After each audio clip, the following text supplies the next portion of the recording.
Good rising. What's up? I hope y'all are living blissfully. I hope y'all are enjoying your lives. I hope that everything you guys are experiencing right now is in your favor, and if not, I hope it's a setback for a comeback that's in your favor. So the movie Get Out has been one that has always resonated with me. When I first saw it, I was in the space of like white, black, like African American white people. That's the space I was in. So I saw the movie. I saw Dr. Umar Johnson's breakdown of it. And I was like, okay, cool. But as a lot of people know, I'm a thinker. So I always try to see things like from a conscious level and even like a subconscious level. So just get like a deeper understanding from it and a deeper lesson, because I like to learn about me and I like to learn how I could do better. And just like on a spiritual, soulful level, just trying to get more information from movies than meets the eye. So when I was watching, so I had watched it, right? And then, years have passed, obviously. And so just a couple months ago, I'm like, let me buy this movie again. So I buy the movie again, and I'm like, there's still something about this movie that does something for me. So today, finally, I was like, I get it. I get what it was. And Lauryn Hill has a movie called Get Out that she came out with in like the 2000s when I was in high school, and I've always loved that song. So just all of that together, plus my everyday experiences, and then also what I see in the mental health field, my own previous experience with like my spiritual awakening, like all of that just brought me to the conclusions that I'm about to present to y'all. And my hope is that, the information that I share, that it can help someone else, and it could just force us to think on a deeper level. So the main thing, right, like, y'all know when there's people where you be looking at other people like, yo, how you rock with them? And they be like, I know, but she got a good heart. Or I know, but he got a good heart. Or she's really just such a nice soul. She's just going through some things, right? We've heard that all the time. So what I've come to realize, right, is that we know we all have a connectedness. We all have a oneness, right? Like the whole concept, like this is where these movements come from. Like, I am my brother's keeper, I am my sister's keeper, right? Or those sayings of like, like we're all connected, we're all in this together, whatever the case may be, right? And that comes from the fact that we have to realize that whatever your belief is, someone created us, right? And we could, whether you're atheist, whatever created us, right? So if it's a Big Bang Theory, that's your belief, whatever. If it's God made the world in 7 days, whatever your belief is, right? Some process created us in realizing we came from that process, right? We all share that connectedness. So when you see that female that your cousin's hanging out with, and you're like, yo, I don't know what you see in her. And that person's like, yeah, but she has a good heart. What we're connecting it with is their spirit. We're connecting the part of them that we recognize in them and realizing that we all have that connected, right? So whether you eat chicken, you don't eat chicken, you're still recognizing that oneness, that connectedness of what that chicken has to offer. I want some of it, so I eat it. And then you're also realizing it on the part when you don't eat meat, where you're just like, whatever that chicken has to offer, I realize there's a connectedness. So we all have this connectedness, right? So remember, and if you haven't seen it, I'll explain some details. So remember okay, rewind. So remember, oftentimes, right, I said this before, we are here to do our soul journey and our spiritual journey. And this is what Nipsey was referring to in that previous video. We are all here to do our spiritual and our soul work, right? But sometimes outside society influences how we get to that route. So say, for example, in your heart that you love working with children. So I'll use me, for example. When I was growing up, I loved working with children. I loved being around children, but because of my own sexual abuse history, I never wanted to work with children because I just felt like I felt like I didn't want to do what was done to me, or I felt like I don't want to harm this person because I know what it felt like for adults to harm me. So I didn't want to work with children, right? Lo and behold, situations in my life ended up putting me in a position where I work with children, right? So those type of things that we tend to disconnect from, right? Whether it's our own trauma, whatever it's society's telling us about what's not cool. Like, I'm 5'11", people are like, oh, tall girls this when I was younger, you're the tallest one in the class, da, da, da. So because of that, right, I started trying to shorten myself up. Like, I'll sit down like this, or whatever the case may be. Is my feet was big, so I started trying to wear smaller shoes. Now I got corns on my feet. So just a lot of things that we end up trying to reject our true nature, right? And so therefore a lot of things start happening. We start ignoring our intuition. I knew my shoes was hurting in those feet. I still kept wearing them. We get into relationships we know we shouldn't be in. We start exhibiting behaviors that we know are just not beneficial to us. So a lot of things start happening when we get disconnected from the spirit and the soul, right? And so this brother, he was dating a female, and for you could see from the beginning of the movie, he was just kind of like asking her questions. So like, you didn't tell your parents I was black. And I'm not even caught up on the black and white thing, but it's just like, you didn't tell, like, first of all, how long y'all been together? Y'all didn't send your family no pictures? Like, I just don't get what's going on here. How did you not tell your parents that, like, just any details about your dude? Like, period. Like, you know, if I'm rocking with someone and I call my mom or whatever, I call one of my family members, I'm gonna be like, yeah, my family might be like, oh, where's he from? I'll be like, oh, he's from XYZ. Like, that's just common sense. So just breaking that stuff down, right? Still, like, his intuition was playing on him, like, so you didn't, and da-da-da-da. But because he wasn't operating out of his true spirit, his true nature, which we obviously see because his trauma was holding him hostage. That's why the lady was so easily able to access him. So we'll get into that. But lo and behold, he wasn't listening to his instinct, right? He had his peoples trying to tell him, like, yo, something's off about that. But he's like, she got a good heart, right? So one, still, whether she's white or not, he was interacting with her spirit. And that's why you see people in relationships where they're like, yeah, but he got a good heart. But they're still dealing with that person's representative, because that's not who that person really, you're vibing with their spirit, and that's who they really are. But that person is still operating out of the representative from whatever society has told them, whatever their trauma has led them to be. They're not truly operating out of their soul and their spirit. So you're getting this representative who you're just like, y'all know those people who are like, yo, if she could just stop, or he could just stop doing this, like, we'll be straight. Like, y'all know those relationships, right? So those are the things that, like, end up happening when we disconnect ourselves from the spirit, right? So fast forward, right? They're driving, they hit the deer. And there was a moment in the movie where he's like staring the deer in the eyes again, right? That oneness, that connectedness.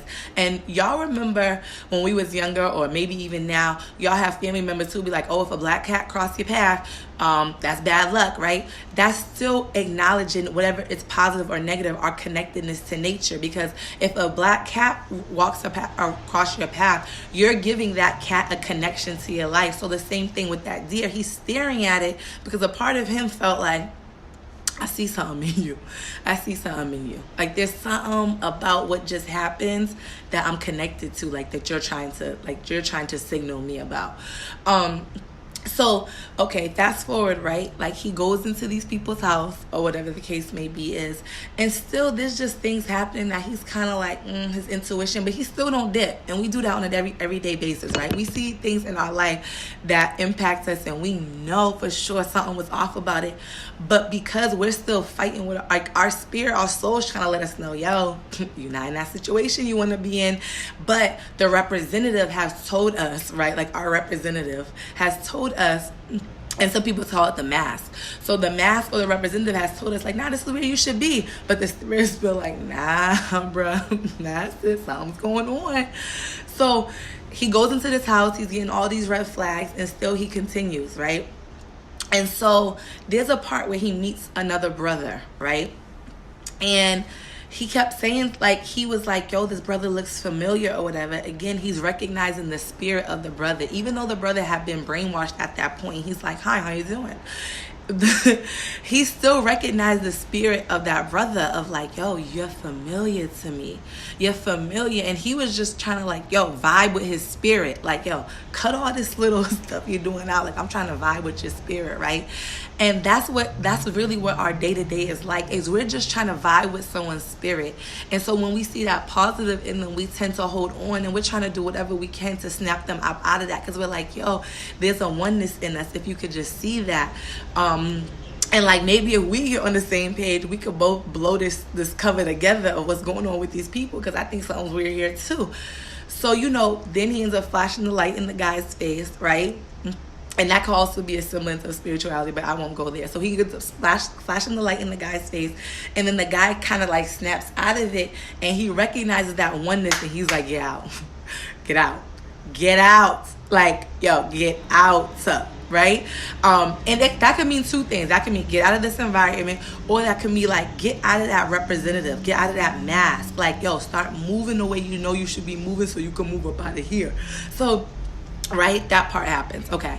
Then there's a part where he sees the maid or whatever, and he's still like, he's staring at him. He sees the dude running. He's getting all these signals that something is off, right? And so he starts trying to like process it, right? And he's smoking cigarettes. So however you feel about cigarettes, you do you. I'm not gonna comment on it. If you smoke, you smoke. If you don't, you don't. But let's be clear, smoking cigarettes is still a sign of a coping skill, right? So whatever it is, a stressor, or people just say, I'm just doing it to feel good, whatever your case may be, is still something that you're utilizing in order to enhance how you're feeling. Whether it's like, oh, I just do it to feel good, or I just do it to look cool, you're still doing it to enhance something, right? So the mother, she was able to hone in, right? And this is the most important part. When we are operating so far away from our soul and our spirit, right? What often happens is that we lose the ability to really be in control of our lives. So I'll speak for myself, right? When I was, going through like a really difficult time in college, my dad had passed away. There was just so much going on. I just felt like that movie when he sunk to the sunken place, I felt like my spirit had sunk to the sunken place. Like thinking back about it, like I wasn't me. Everything was able to influence me. Like I was drinking, smoking, dealing with a dude who, quite frankly, just really wasn't rocking with me like that, but I was rocking with him. And I wasn't able to just make those decisions because I was letting the representative do most of the work, even though my spirit was getting mad signals like, yo, this ain't for you, this ain't you, snap up out of it. I was behaving in a way that just wasn't me, but still trying to hold up onto this representative like peep, right? I went through the Louis Gucci's. I've had them already, right? And material things has like, when I was young, were important to me because my mom made that our base. But as I got older, material things just really don't matter to me more because, I grew up with them. I saw my mom try to use them as a tool of like, her love, and we never got the actual love. So it wasn't important to me, but I found myself in that exact predicament of using material things for validation or to show my love and things like that, just losing sight of myself. And so when we are in that sunken place, right, when we have trauma that we haven't dealt with, when we have just a lot of baggage that we haven't dealt with, we haven't learned to come to the surface, we are not fully in control of our life because the representative is making those decisions for us. So say you were sexually abused as a child, right? And you haven't dealt with it. When you have children, because maybe you block it out, you put your child in situations that they get sexually abused because you've blocked out that it happens to you. And so now you're not more alert and cautious about your child, or your trauma is to the surface and now you're so protective with your children that it's actually handicapping them and enabling them. So you have to find a healthy balance once you process it, right? So you're not fully in control of your life. And so this lady was easily able to tap into his psychic, into his mind, because he wasn't fully in control of himself. He wasn't fully present. His spirit wasn't fully present. So this lady was able to easily tap into his mind. So think about how that happens on a daily basis, right? Think about how that happens. All of us, you didn't like this song, right? But now it's coming on the radio 20 times, and so now you bump into it, right? You grew up and you didn't have fancy clothes, but society is telling you fancy clothes is the way, and now you end up jeopardizing yourself, robbing people, selling drugs, whatever, to get those fancy clothes because you were not fully present in spirit. Outside entities were able to take control and be able to influence you and manipulate you in order to do things that you wouldn't have done if the spirit was there. You wouldn't have done that if the spirit was in control. And so after, he's processing the trauma, and if anyone knows, right, mental health, right, this is the reason why sometimes doctors will prescribe you medication, because once you have mental health, sometimes when you're processing your trauma, say for example, you're talking about your recalling a tragic event that happened to you. You could get anxiety about recalling that event. So sometimes they'll prescribe you anxiety medication so that the anxiety could subside while you're processing the trauma. So that's basically the state he was in, right? He had become anxious about the situation, and at his heightened level of anxiety, she hypnotized him, right? And so because he didn't have the tools already to be able to process his trauma, notice nowhere else in the movie did she try to hypnotize him. She only tried to hypnotize him at a state where he was vulnerable, right? That's why, a lot of times people fall in love during having sex, right? Because it's that's when they were vulnerable, and the person said things when they were vulnerable. Or a dude will be fighting with his chick or whatever, and then all of a sudden when she's crying and stuff, he starts saying all the things to make them vulnerable. When she's vulnerable, they start saying all the things to will her in.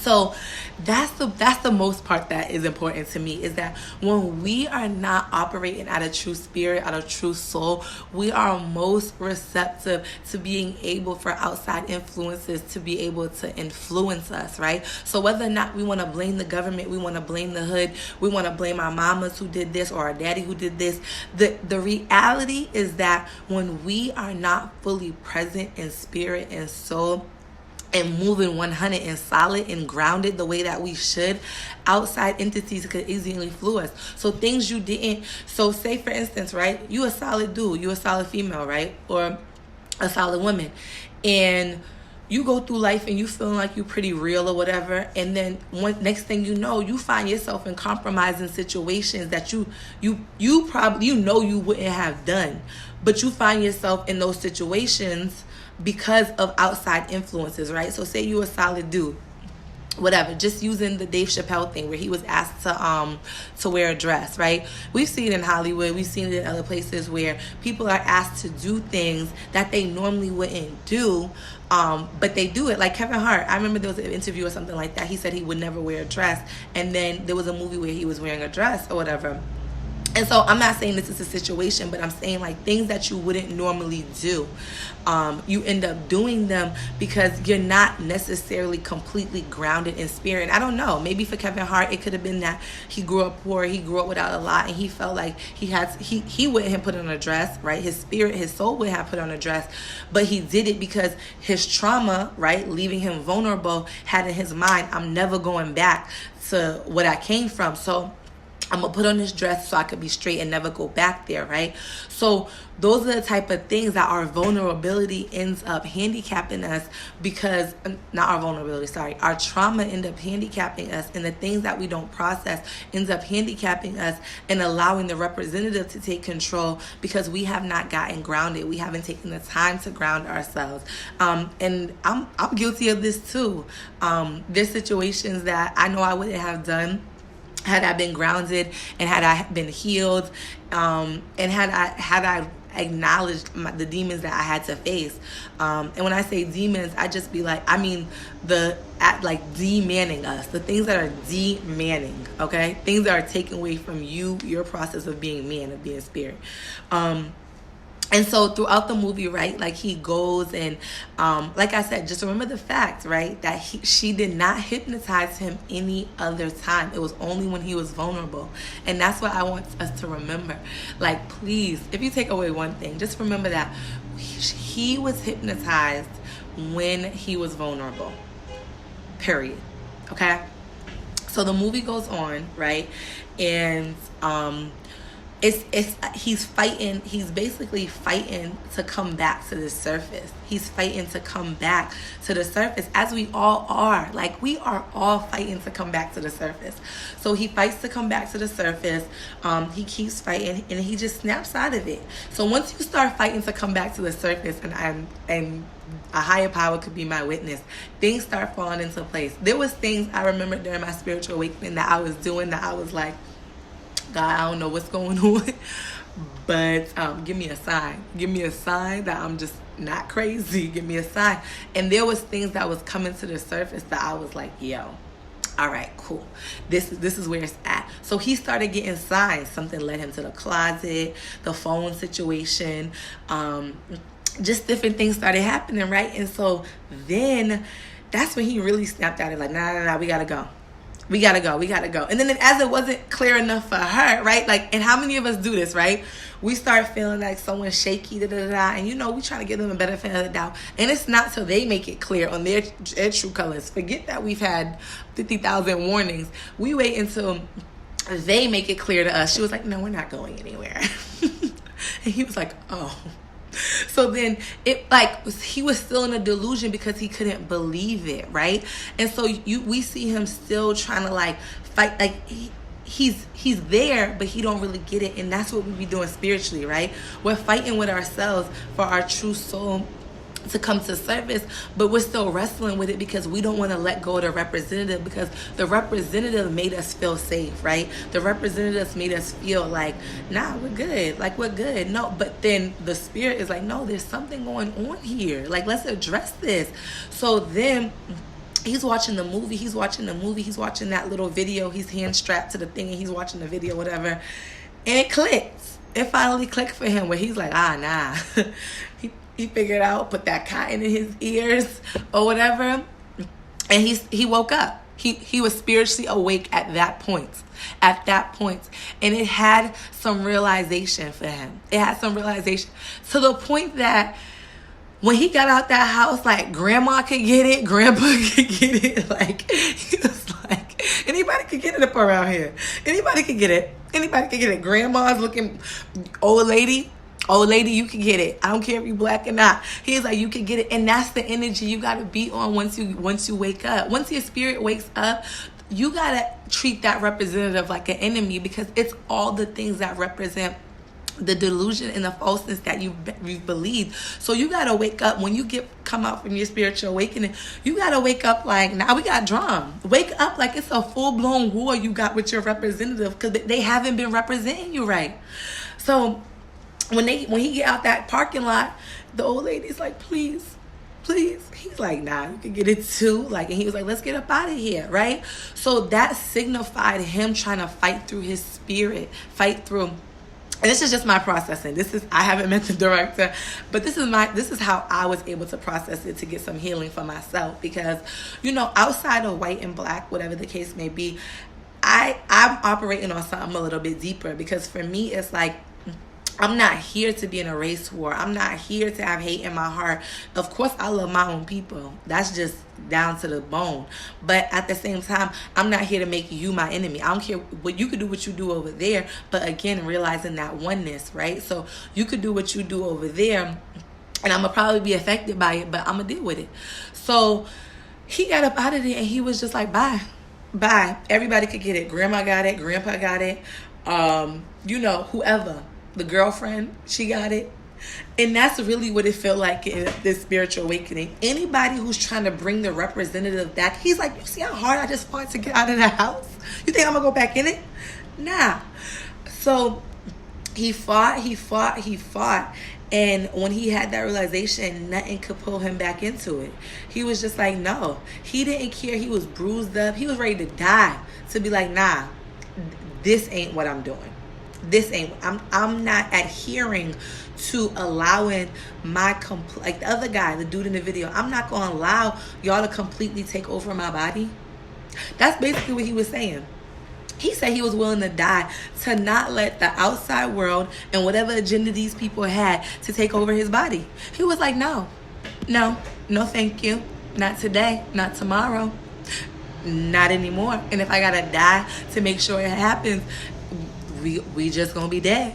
But he was not willing to allow the outside influences. If he could, now that he was aware, he was like, I'm willing to do anything. I'm willing to die for this. He didn't know he was gonna come out that house, but he was like, we gonna try something. And a lot of us are not trying anything.